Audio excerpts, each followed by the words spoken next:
Okay, Sooner Nation. So we got to take a break from the transfer portal. It's causing me a headache. And instead, we're going to talk about some Sooner snubs across the college football awards landscape. And today, I've got Jay to kind of help keep me from jumping off the ledge here. And because I think the world's ending with all these snubs. Jay, how's it going? What's going on, PG? No, I totally understand. There's a reason to be upset. Like, it's logical to be upset about all of this, and so I'm not gonna take you completely off the ledge, but I may let you dangle for a bit. Can you at least talk me off the ledge? Because Oklahoma got snubbed in not making a New Year's Six Bowl. Missouri got to go to the Cotton Bowl. And who'd they beat? Right. That's the fun part. I mean, Tennessee really the only team that they've got on their schedule. Them and Kansas State will probably be the two teams.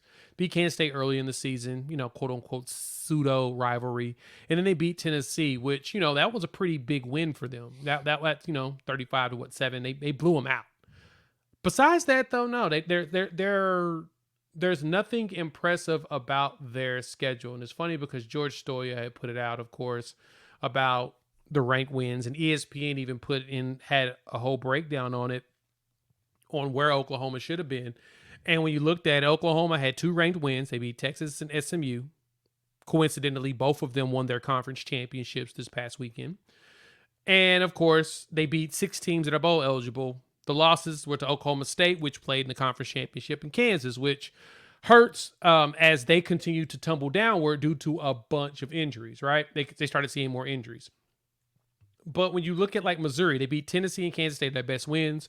4 bowl teams that they beat, and then they lost 2 games, LSU and Georgia. Funny thing is, Oklahoma's losses were by a combined 8 points. Everybody else's losses from Missouri, Ole Miss, and Penn State, double-digit combined. Easy. Trying to understand, and our games were on the road. Ole Miss lost both of theirs on the road, but Missouri and Penn State lost home games.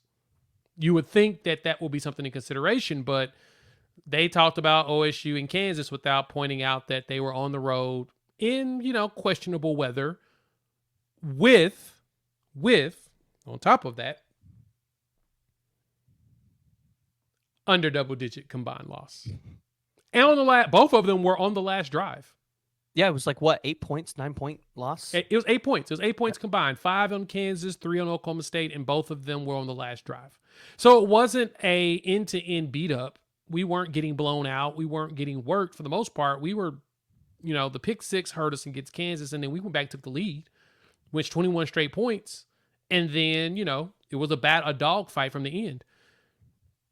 Oklahoma showed that, in a conference that's infamous for putting up over 30 points on a consistent basis, we only gave up 30 points 3 times. Probably, it's a pretty darn good stat, if you really think about it. Pretty good. I feel like Oklahoma, though, and we're going to get to the players here in a second. Oklahoma players and the team itself, I feel like we're being punished for their 6-7 season last year. I feel like people just looked around this Oklahoma and then said, they didn't improve that much. When you look at the stats and the defense, Oklahoma slipped. I think they're number 77 overall. I feel like they're being punished a little bit from last season. I don't know. I don't think I believe that. And I only say that because we were getting a lot of praise after the Florida State game. From Florida State fans, from the media, everybody's like, yeah, how did y'all end up 6-7? It was like, we just kept losing games at the end. We kept running out of gas. And it showed it against Florida State as well. A lot of close games, 5 games, score or less. It was 3 points or less, basically. And this year we had the same situation. Instead of going 0-5, we went 3-2. So we actually went over 500%. Last time we didn't win a single one of them. So we showed the resilience needed to go out there and be successful. And that actually got us a lot of praise. Hell, Vegas walked in the season and said our total was 9.5, right? And you know what everybody was doing? They were hammering the under. What did this guy do? Hammered the over. So I'm trying to explain to folks, if Vegas is saying 9.5 after a 6-win season, they're trapping you. They're trapping you because they won 6 games last year. There's no way they're going to win 10. So everybody took the under. Vegas made a lot of money off that bet. They did. Vegas knows what they're doing. So want to go into the player snubs because I feel like Oklahoma had a really, really good season. You saw improvements, especially from a lot of young guys and from some guys that have been here in the program for a while. And I feel like the one you have to start out with, the one that I think out of everybody probably deserved the award the most, and that's the Paycom Jim Thorpe Award. Because Billy Bowman wasn't included there. Yet he had 6 interceptions, 3 pick sixes. I think he totaled 238 yards on all of his interceptions. Yep. Like, I mean, it was absurd when I saw that. You know, if you've been on my channel, you know, I dropped a video on it on the 29th of November, which is probably one of my last 5 or 6 videos. And I was perturbed by it. I mean, we looked at the numbers itself. Here's your Jim Thorpe finalists, right? You've got Cooper DeJean, who's hurt, didn't finish the season, 41 tackles, 26 solo, 15 assists, 2 interceptions, 5 passes defended. And that was through week 10. That was his number through week 10. Malachi Starks, 43 tackles from Georgia, the safety, 2 interceptions, 6 passes defended. And then you got Trey Taylor from Air Force, 71 tackles, which I get, big tackle machine, 3 picks with 1 of them returned for a touchdown, and that was 51 yards, and he defended 4 passes. Billy Bowman, just as you stated, 61 tackles total, 3 tackles for a loss, 4 pass breakups, 6 interceptions with 238 yards and 3 pick sixes. But somehow, those numbers on a team that went 10-2 and improved defensively from the 80s to the 30s in efficiency. Yeah. snubbed right? By his own award from his own state, for that matter. Which I think the Paycom guys are UCO grads, and so they're being petty. And then it gets worse. You move up to the butt kiss, and not saying Danny Stutsman deserved to win it like Billy Bowman, probably on the Jim Thorpe. But the fact that Danny Stutsman wasn't even named a finalist. You had finalists of Jeremiah Trotter Jr., who very good Clemson linebacker. Yeah. Tyrone Hopper from Missouri. But Missouri, by the way, having a lot of people show up on these awards this year. Some dude from Washington, can't pronounce his name, don't want to get it wrong, don't want to butcher it. Nathaniel Watson from Mississippi State and Peyton Wilson from NC State.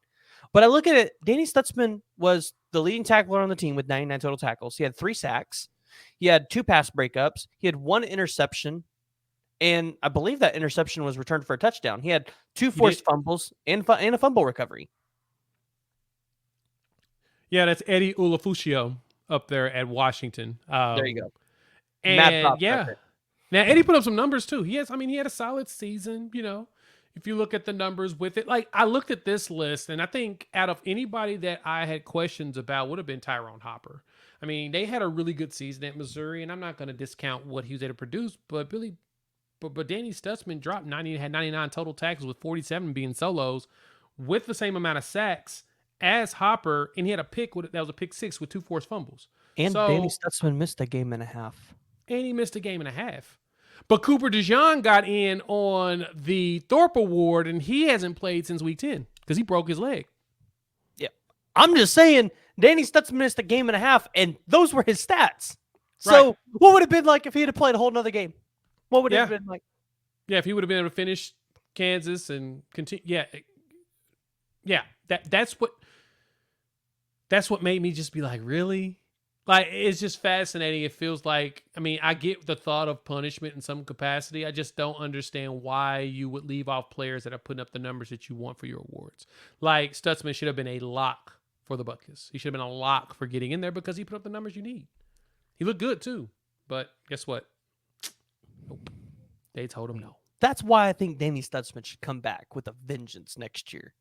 Just solely for the Butkus Award. That's why he needs to come back. No, I mean, Oklahoma fans would love him to come back anyways, because you get a linebacker like that and you get Billy Bowman to return. No one's stopping this defense. But defense would be impressive if he does come back. Now, Oklahoma did have a finalist named to award, and it was the Burlsworth Trophy. It was a top former walk-on.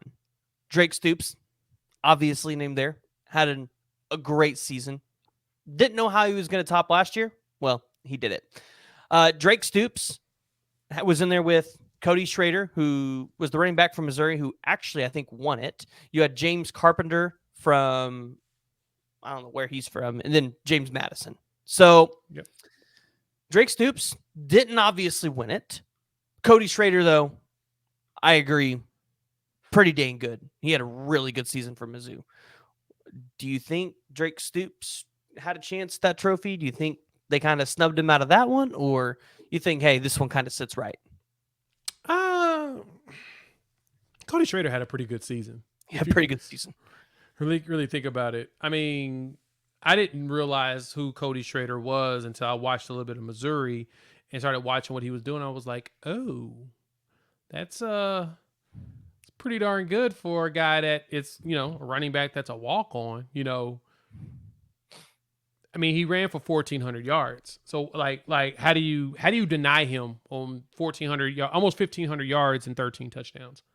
That's one of those when I looked at it, I was like, nah, you're not taking that award from him. That was his.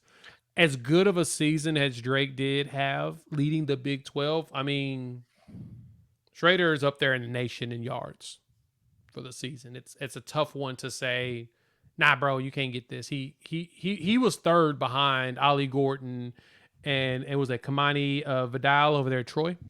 He's third in yards in the nation. You're not beating that. Could Drake have gotten it if he'd gotten 1,000 yards and 12 touchdowns? Because he's got 10 touchdowns on the receiving side, and then he's got 880 yards. Right, yeah. And that's in the woulda, shoulda, coulda world. So since he didn't produce those numbers, he wasn't going to beat Cody out on this one. Cody won this because he's supposed to. Almost 1,500 yards is absurd for a walk-on running back. That's pretty darn good. 13 touchdowns there, and then he's also got 191 receiving yards on 22 catches. Okay, they didn't use him that much out of the backfield, which isn't bad. But no, he put up some numbers this season. You can't call it. That's a pretty darn good season for someone that was a walk-on. Yeah. Now, the final one that I'm just really having a head scratcher with is the Big 12 giving Mike Gundy Coach of the Year. They said, no, you lost to South Alabama and then made it to the Big 12 championship game, so you're the Coach of the Year. Yet, Steve Sarkisian just won the Big 12 championship with a Texas team that hasn't done that since, 2009? Yep. And then Brent Venables turned a 6-7 Oklahoma team around to be 10-2 in contention for a New Year's Six spot. And they give it to Mike Gundy, the guy who lost to South Alabama at home. By a lot. That's pretty embarrassing in itself, is that you lose to USA at the crib, right? And, of course, we lost to them at their crib. We didn't lose to them in Norman. Norman, we cooked them last year. We probably should have blown them out for more, but, of course, we took our foot off the gas, unfortunately. We should have, continued to gas them. But I digress on that. What's interesting about this award is you named two good ones, right? You got Sark, you got BV. Sark gets 10-plus wins at Texas for the first time since 2009. First time they had a 10-win season since, 18 with Herman? Mm-hmm. Then you have BV, Venables turning Oklahoma around from 6-7 to 10-2, which is a phenomenal turn. I mean, Sooner fans should be overly excited at the fact that we were able to flip that around like that. And now all we got to do is keep going. Find me a lot of coaches that have done that. Right. Let's be able to do that and then sustain it. And the good thing about our sustainment is that we're not losing anybody super critical. Like you would want to have a DG going into the SEC, but Jackson Arnold has, as every player that has been talked about him in practice, is that, he that dude. You'll see it. And then when he proved a little bit of a glimmer of what he can do against BYU, his grasp of the playbook, that he was given the options to choose between his plays, and he saw what he saw, made the change, and boom, got the first down. He executed on that change. So that means he made the right change based upon the options that was given to him. It's going to be the same thing with the current coaching staff. So, yeah, deserving on that aspect, yeah, man, that's huge for what Oklahoma's going to do next year. And we're bringing back a lot, because we played a lot of young people. We've talked about this on my show a few times, talked about this in a few places. We played a lot of young players. And Coach Miguel Chavez put out a tweet, I think it was like 4,240 minutes, snaps played by freshmen or redshirt freshmen. that's number one of ranked teams in the country. Like of the ranked teams out there, we were the top snaps played by young players. So what does that mean? Next year they come back with some experience, baby. They battle tested. They see what they need to do to be successful. They're gonna watch a whole bunch of film this year to see the mistakes they made, and they're gonna go out there and correct a lot of them, which is good because they're all young. So going back in another year with a young set, I think 24 is going to be really good. 25 is when Oklahoma is going to be dangerous because you'll have a bunch of players back at that point. They'll have 2 years of experience together. They'll understand each other much better. And you just add additional pieces in there and boom, there's a really good chance they can make a run for the conference. That's easy. If you make a run for the conference, you can make the playoffs. And hell, they probably can make the playoffs based upon the way they play this year. But the guy that should have got it is Neil Brown, West Virginia coach. They were voted as the 14th team in the Big 12. They were considered the worst. They were supposed to be worse than all 4 newcomers. He finished 8-4. Explain to me how he went 6-3 in conference, 8-4 total. How does he not deserve it? There was a lot of deserving Big 12 coaches, and man, it feels like the Big 12 is just really trying to prop Oklahoma State up. I can see that. It makes sense. They got to take care of their own baby at home. No, they got to take care of them. Don't make any sense, but that's what they got to do because people aren't going to be looking at them. They got to find somebody to take the reins of the conference, and as much as Oklahoma State is supposed to, they won't. This is what they always do. This is what they are. All right, Jay, where can people find your content at? You know where to find me. Unfair Sports. Search for me on YouTube as well as whatever podcast I download and listen to. As usual, PG. Always a good time talking through and talking you off ledges. Talking me off the ledge.